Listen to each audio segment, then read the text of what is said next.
What should you train in when it comes to martial arts, self-defense, and fitness? What should you train in?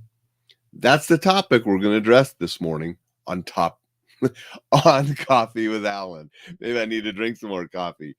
I'm drinking out of a Rocky cup this morning, different than yesterday, because we're talking more about training. And I do like those training montages in the Rocky films. That's a good way to get you motivated to hit the gym or get to the training hall.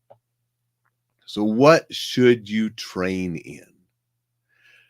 It's going to be like yesterday a little bit. It depends on your goals, and it also depends on some practicality. So when we're looking at what we should train in, let's look at martial arts self-defense first. If you would like to learn an art and devote yourself years of study, martial arts are fantastic. And depending on the art, you will get self-defense benefits as well.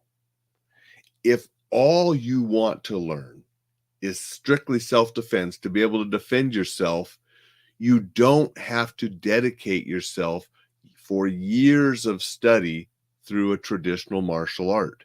You can take a shorter course, learn some basics to defend yourself, get good at those, and that's the training that you need to do. So it really depends on your goals.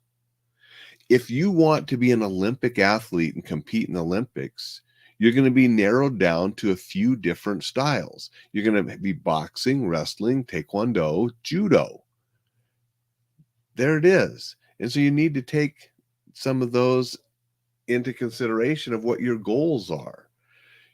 Hapkido, my preferred art, not an Olympic sport. So I can be as good as I want and train as much as I want in Hapkido, and it's not going to get me an Olympic medal.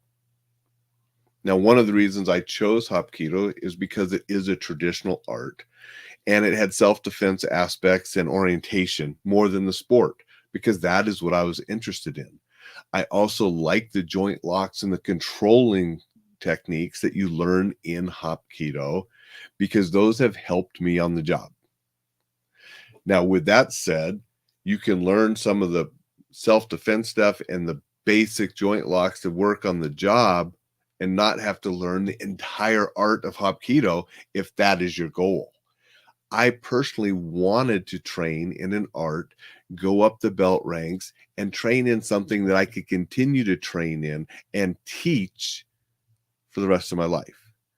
So I am a martial artist, and that is a goal of mine. You need to decide what is important for you. And then there's also the practicality of where do you live and what schools and arts and training are available to you that you can work into your schedule, where you live, and your budget. That's also an actual consideration. You could say, do this, do that, but if it doesn't work into your schedule and budget, you're not going to be able to. So you need to look at those kind of things. You live someplace like I do in Missoula, Montana. There's a number of Taekwondo schools and a few other schools, but there are certain martial arts that you cannot study in Missoula. We don't have instructors here for them. So if you really wanted one of those arts, you're going to have to move, or you're going to have to travel. You're going to have to do online learning, and so forth. Now, obviously, having an actual instructor, the best, but you can learn an awful lot through books and videos and online courses. If you have a training partner that you can actually get there and train with and do things. This is easier if you already have a solid foundation in some type of fighting style or martial art. If you are a bare bones beginner, it is going to be more difficult to try to learn from a resource other than an actual instructor that can help you. So those are considerations you have to think about.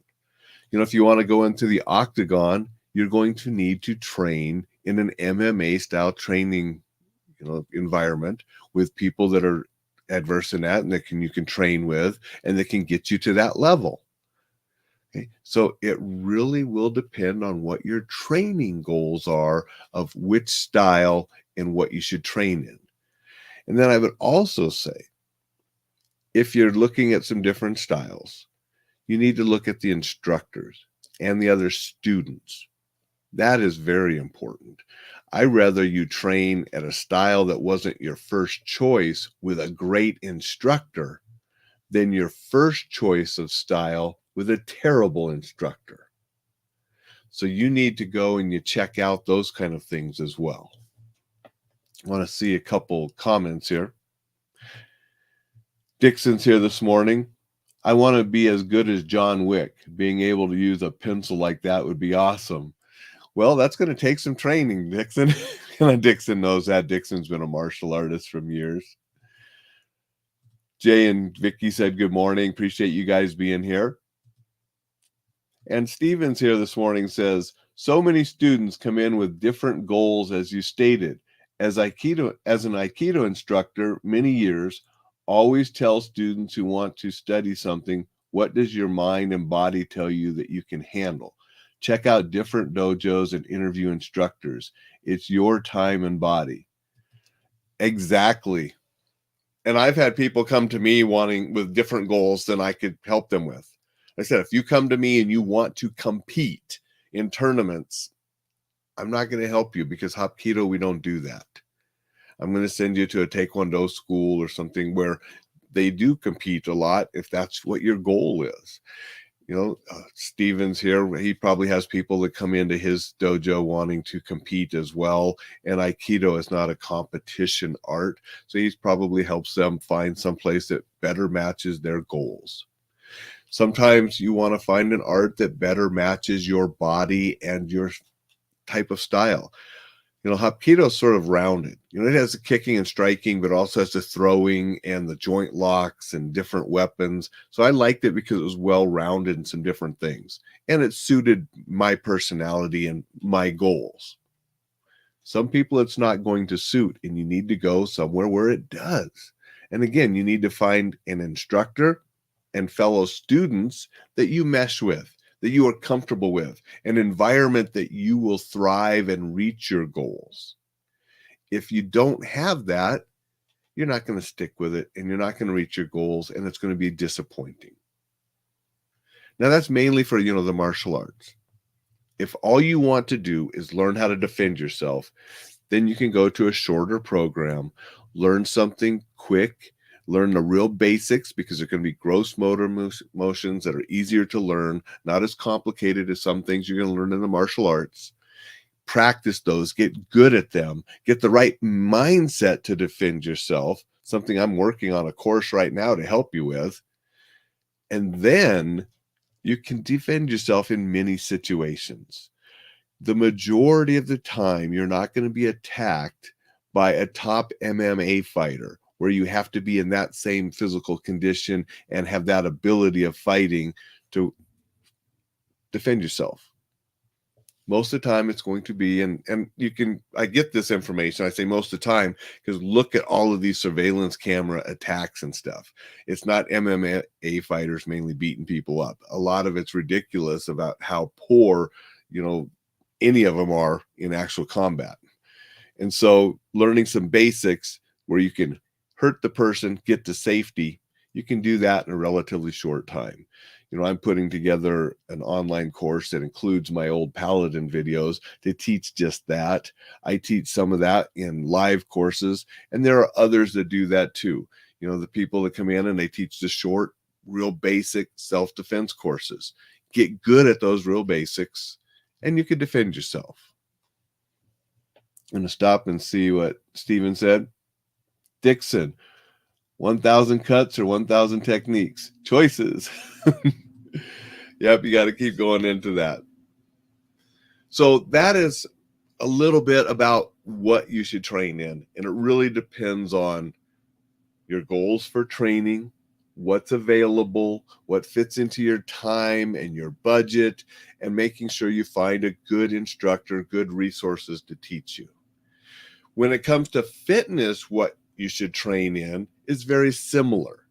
If you want to compete in swimming, you're going to have to swim. In running, you're going to have to run. In weightlifting, you're going to have to lift weights. In bicycling, you're going to have to bike. I mean, you're going to have to do the activity that you want to compete in. Football, you're going to play football. Basketball, you're going to play basketball.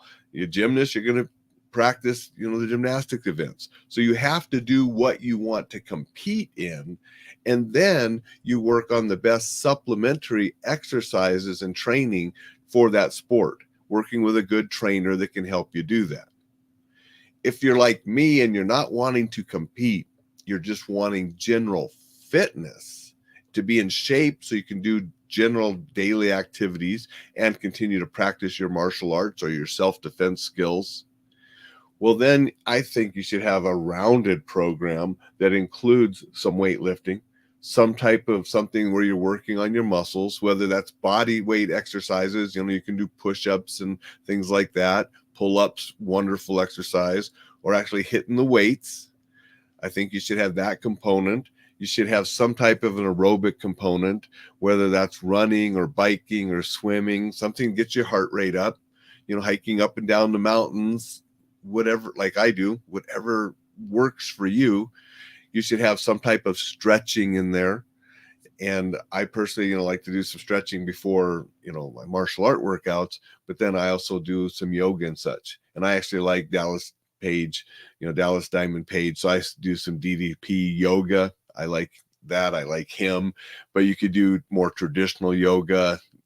You could do Pilates, whatever works for you, as long as you have some strength exercises, some cardio exercises, some stretching, and then some specific motions for balance. As we age, I like to include some balance, and that's one of the reasons I like some of the yoga, because that includes some of that.